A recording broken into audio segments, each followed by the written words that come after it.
चलो वेलकम, आदाब, सत श्री अकाल। Welcome to my YouTube channel Avinash classes. तो आज की वीडियो में हम लोग बात करने वाले हैं principle and practice of management का चैप्टर 3 का 2 मार्क्स वाले क्वेश्चन के बारे में। इससे पहले चैप्टर 1 जो इंट्रोडक्शन ऑफ मैनेजमेंट है और चैप्टर 2 प्लानिंग 2 मार्क्स का वीडियो आपको हमारे चैनल पे मिल जाएगा। डिस्क्रिप्शन में लिंक दिया गया है, डिस्क्रिप्शन में जाके आप लोग चेक कर सकते हैं। सो आज की वीडियो में हम लोग बात करने वाले हैं चैप्टर 3 जो है ऑर्गेनाइजिंग, उसका 2 मार्क्स क्वेश्चन के बारे में। जैसे ही 2 मार्क्स क्वेश्चन का सीरीज खत्म होगा हम 5 मार्क्स क्वेश्चन भी लेकर के आएंगे और उसके लिए प्रॉपर पीडीएफ भी आप लोगों को दिया जाएगा। 2 मार्क्स 5 मार्क्स वाला जो एक ही साथ जो है वो पीडीएफ आप लोगों को मिल जाएगा। तो फिलहाल अभी हम लोग बात करते हैं 2 मार्क्स क्वेश्चन के बारे में चैप्टर 3 ऑर्गेनाइजिंग का। कुछ इंपॉर्टेंट क्वेश्चन है, जैसे इसमें हम शॉर्टलिस्ट किए हैं 8 क्वेश्चन। इसमें 2 मार्क्स के लिए आने वाला जो क्वेश्चन हो सकता है जिसका मोस्ट प्रोबेबली चांसेस है उसमें हम 8 क्वेश्चन क्या किए हैं, शॉर्टलिस्ट किए हैं। सबसे पहला है व्हाट इज ऑर्गेनाइजिंग। ऑर्गेनाइजिंग क्या होता है? तो प्लानिंग में तो आप लोगों ने जाना कि प्लानिंग क्या है कि थिंकिंग इन एडवांस, एडवांस में ये सोचना कि कौन सा काम करना है, कैसे करना है, कब करना है, कौन करेगा।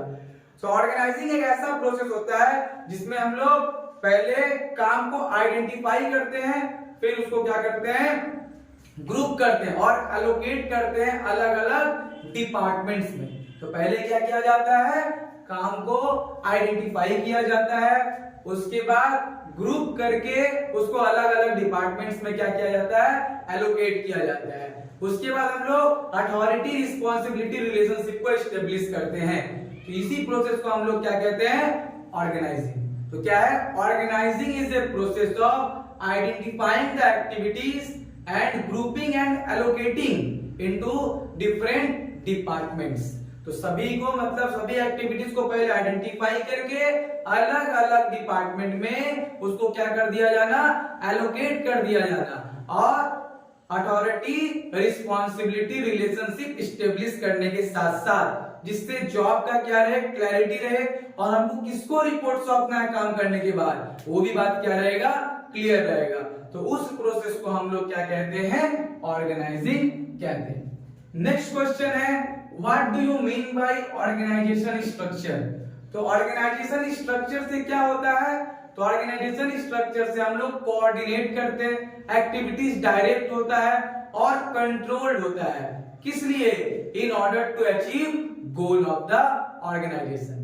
तो organisation structure refers to a structure in which activities are directed। सबसे पहला क्या, activities are directed, coordinated and controlled in order to achieve what, in order to achieve goal of the organisation.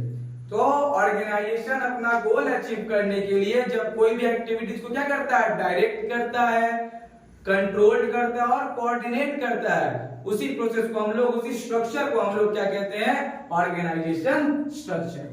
Number 3 line organisation.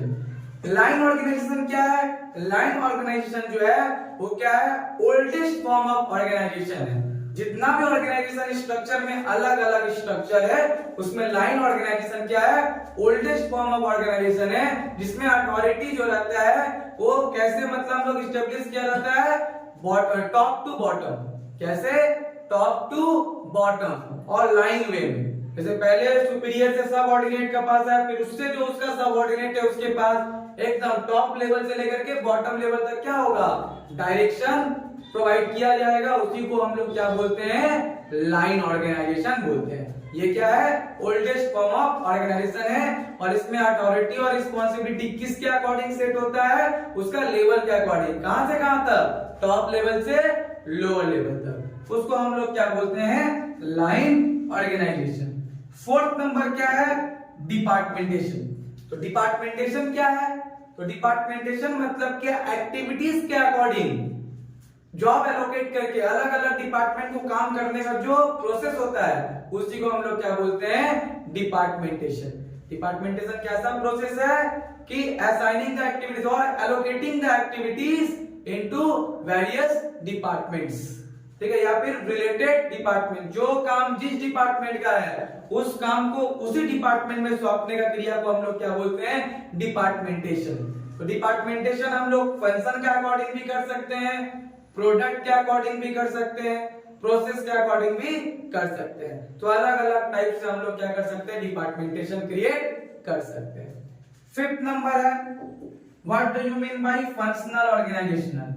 तो functional organisation का मतलब क्या होता है, जब कोई भी डिपार्टमेंट फंक्शन के अकॉर्डिंग क्या होता है, डिवाइड होता है। किसके अकॉर्डिंग हम लोग डिपार्टमेंटेशन करते हैं, अकॉर्डिंग टू द फंक्शन या अकॉर्डिंग टू द एक्टिविटीज। ठीक है, किसी भी फंक्शन के हिसाब से या फिर एक्टिविटीज के हिसाब से हम लोग क्या करेंगे, अलग अलग डिपार्टमेंट बनाते हैं, उसको हम लोग क्या बोलते हैं, फंक्शनल ऑर्गेनाइजेशन। जैसे प्रोडक्शन है तो उसके लिए प्रोडक्शन डिपार्टमेंट बन गया, सेल कर रहे उसके लिए सेल्स डिपार्टमेंट बन गया, परचेज कर रहे उसके लिए परचेज डिपार्टमेंट बन गया। तो यहाँ पे क्या हो रहा है, अलग अलग फंक्शन के हिसाब से क्या बन रहा है, डिपार्टमेंट क्रिएट हो रहा है। उस प्रोसेस को हम लोग क्या बोलते हैं, फंक्शनल ऑर्गेनाइजेशन। कि जब डिपार्टमेंट किसके अकॉर्डिंग बनेगा, फंक्शन के आधार पे बनेगा तो फंक्शनल, और जब वो प्रोडक्ट के आधार पे बनता है उसको हम लोग डिविजनल बोलते हैं। जब वो प्रोडक्ट के आधार पे बनेगा उसको हम लोग क्या बोलेंगे, डिविजनल। उसके बाद नेक्स्ट क्वेश्चन था व्हाट इज डेलीगेशन। तो डेलीगेशन ऑफ अथॉरिटी का मतलब क्या है, टॉप लेवल अपना वर्कलोड को कम करने के लिए अपना जो काम होता है अपने से जो निचला लेवल का बंदा यानी अपना जो सबऑर्डिनेट है उसको सौंप देता है। उसी प्रोसेस को हम लोग क्या बोलते हैं, डेलीगेशन ऑफ अथॉरिटी। तो delegation of authority refers to giving the authority by the top level to their subordinate. जितना भी काम है, जितना रिस्पॉन्सिबिलिटी है अथॉरिटी के साथ, उसको पूरा, जब तक अथॉरिटी नहीं दिया जाएगा तब तक वो पूरा नहीं कर सकता काम बंदा। तो रिस्पॉन्सिबिलिटी भी दिया जाता है with authority, with power. Power के साथ उसको रिस्पॉन्सिबिलिटी को सौंपा जाता है। कौन सौंपता है, टॉप लेवल। किसको सौंपता है, लोअर लेवल का बंदा को। तो उस प्रोसेस को हम लोग बोलते हैं डेलीगेशन ऑफ अथॉरिटी। इसमें रिस्पॉन्सिबिलिटी सौंपा जाएगा by the top level to the या to their subordinate with the authority to do it या with the power to do it. Power भी साथ में सौंपा जाएगा। उस प्रोसेस को हम लोग क्या बोलते हैं, डेलीगेशन ऑफ अथॉरिटी। इसका 3 एलिमेंट होता है। क्या क्या होता है, पहला अथॉरिटी, मतलब वो पावर टू टेक डिसीजन, उसको पावर दिया ताकि वो डिसीजन ले सके। दूसरा है रिस्पॉन्सिबिलिटी, जो काम करने के लिए उसको दिए हैं। और तीसरा अकाउंटेबिलिटी लेना, कि अगर काम नहीं हुआ तो उसका जिम्मेदार कौन होगा, जो काम सौंपा है वो होगा। तो ये 3 एलिमेंट होता है डेलीगेशन ऑफ अथॉरिटी का। क्या है, अथॉरिटी, रिस्पॉन्सिबिलिटी और अकाउंटेबिलिटी। नेक्स्ट क्वेश्चन है what do you mean by decentralisation. तो एक ऑर्गेनाइजेशन 2 टाइप में बटा हो सकता है, एक सेंट्रलाइजेशन होता है और एक डिसेंट्रलाइजेशन होता है। सेंट्रलाइजेशन का मतलब क्या हो गया, retention of power in few hands. जब पावर जो रहेगा या डिसीजन लेने का अधिकार जब रहेगा कुछ लोगों के पास रहेगा, उसको हम लोग क्या बोलते हैं, सेंट्रलाइजेशन। और जब पावर क्या हो जाएगा, डिस्ट्रीब्यूट हो जाएगा among the various departments of the organisation, उस प्रोसेस को हम लोग क्या बोलते हैं, डिसेंट्रलाइजेशन। तो decentralisation refers to distribution of power, decentralisation refers to distribution of power to the various departments of the organisation. उस प्रोसेस को हम लोग क्या बोलेंगे, डिसेंट्रलाइजेशन।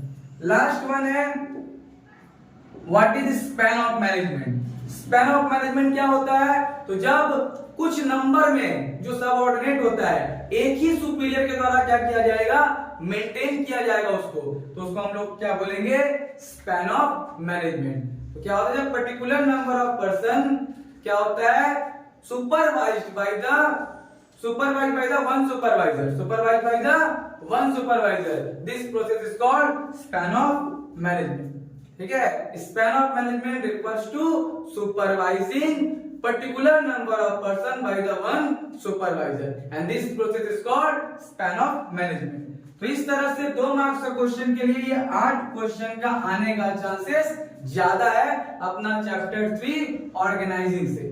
उसके बाद जब नेक्स्ट वीडियो आएगा तो आप लोगों को डायरेक्टिंग और कंट्रोलिंग का मिल जाएगा। तो इस तरह से अपना 2 मार्क्स का क्वेश्चन का सीरीज क्या हो जाएगा, कंप्लीट। तो अगर वीडियो पसंद आया हो तो वीडियो को लाइक कीजिए और दोस्तों के साथ शेयर कीजिए। चैनल अभी तक आप लोगों ने सब्सक्राइब नहीं किया तो चैनल को सब्सक्राइब कीजिए। Thank you.